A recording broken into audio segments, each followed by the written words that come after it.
As microondas consistem numa faixa do espectro eletromagnético situada entre as ondas radioelétricas ultracurtas e os infravermelhos do espectro óptico.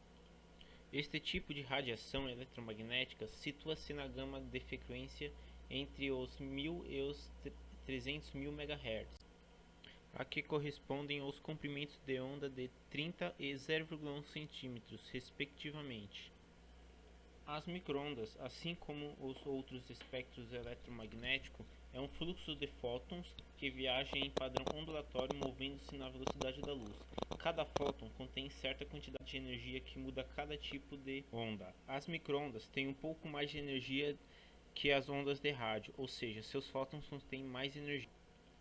Ela se propaga em ambas as direções, mas precisam ser direcionadas a uma direção. A existência de ondas eletromagnéticas foi prevista por James Clerk Maxwell em 1864, de suas equações. Em 1888, Heinrich Hertz foi o primeiro a demonstrar a existência de ondas eletromagnéticas através da construção de um aparelho que produziu e detectou o micro-ondas. Logo depois, suas aplicações foram surgindo. Um radar é composto por uma antena transmissora, receptora de sinais para super alta frequência. A transmissão é um pulso eletromagnético de alta potência. Durante a propagação pelo espaço, a onda se alarga em formato de cone, até atingir o alvo que está sendo monitorado, sendo então refletido e retornando para a antena, que neste momento é receptora de sinais. O primeiro radar foi construído em 1904 por Christian Hellsmer, na Alemanha. Naquela época não houve utilidade prática para o dispositivo de baixa precisão, construção difícil e sistema de detecção de eco ineficiente. Em 1934, Pierre David, revisando teoria eletromagnética, encontrou o estudo realizado pelo alemão. Iniciou então experiências para o desenvolvimento de um sistema de detecção por ondas de rádio de alta frequência, eficiente para a localização de aviões. Simultaneamente, Henry Gutton e Maurice Ponge conseguiram criar um dispositivo de detecção que funcionou com grande precisão.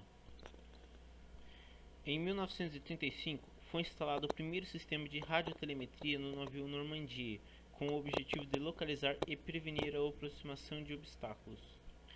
No início da Segunda Guerra Mundial, em 1939, Watson Watt melhorou e desenvolveu novas tecnologias, utilizando o sistema de telemetria fixa e rotatória.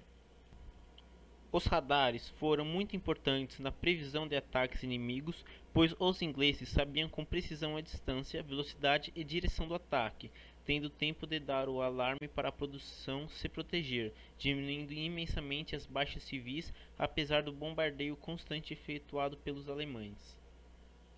As potências do eixo também estavam a desenvolver sistema similar, porém seu uso era diferente. Os radares alemães eram para aumentar a precisão de tiro, facilitando o direcionamento dos projéteis no alvo. Em 1939, o físico americano Albert Wallace Hull desenvolveu o magnetron, um gerador de microondas para radar. 10 anos depois, o engenheiro Percy LeBron Spence, seu conterrâneo, percebeu, por acaso, que um copo de leite se aquecia quando próximo de um magnetron. Diretor de uma indústria eletrônica, Spencer logo vislumbrou as possibilidades culinárias desse gerador. Assim surgiu, no início dos anos 50, o primeiro forno de microondas. O magnetron gera dentro do aparelho de ondas eletromagnéticas de 2450 GHz, a mesma frequência de ressonância das moléculas de água. Essas ondas são refletidas várias vezes nas paredes metálicas do forno sobre o alimento, fazendo vibrar as moléculas de água contidas neles. A fricção entre elas produz calor, cozinhando o alimento. As microondas têm alta capacidade de penetração na comida, o que possibilita o cozimento por dentro e não a partir da superfície, como ocorre nos fornos convencionais. Além disso, não fazem vibrar as moléculas de vidro ou plástico, que não se aquecem no interior do forno. Para evitar o vazamento das microondas, o aparelho possui uma grade de metal colada ao vidro na porta. Os pedaços entre as malhas dessa grade são menores que as microondas. As microondas usadas em comunicações são geradas em válvulas eletrônicas especiais. São empregadas para carregar informações de sistemas de telefonia e de televisão.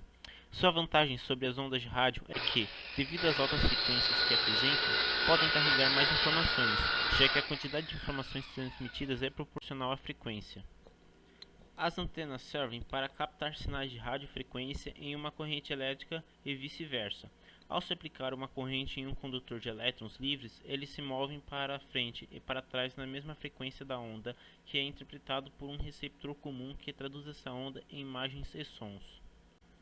A estrutura responsável pelo direcionamento de uma microonda é a antena, que funciona como uma antena comum, mas tem construção diferente.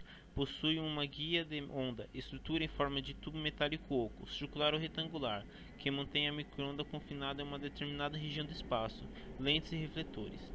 Uma antena receptora, semelhante à antena transmissora, é usada para receber as microondas, que são então envolvidas para instrumentos adequados ao seu processamento. A radiação das microondas é classificada como radiação não ionizante, pois seus efeitos são estritamente térmicos e, portanto, não alteram a estrutura molecular do material que está sendo irradiado. A grande desvantagem das microondas é que o sinal não sofre reflexão na atmosfera, e por esse motivo elas não podem ser captadas além da linha do horizonte. A transmissão de microondas a grande distância requer a construção de uma rede de antenas receptoras posicionadas em locais altos e separados por, no máximo, 40 km, ou o uso de satélites de comunicação que funcionem com estações repetidoras.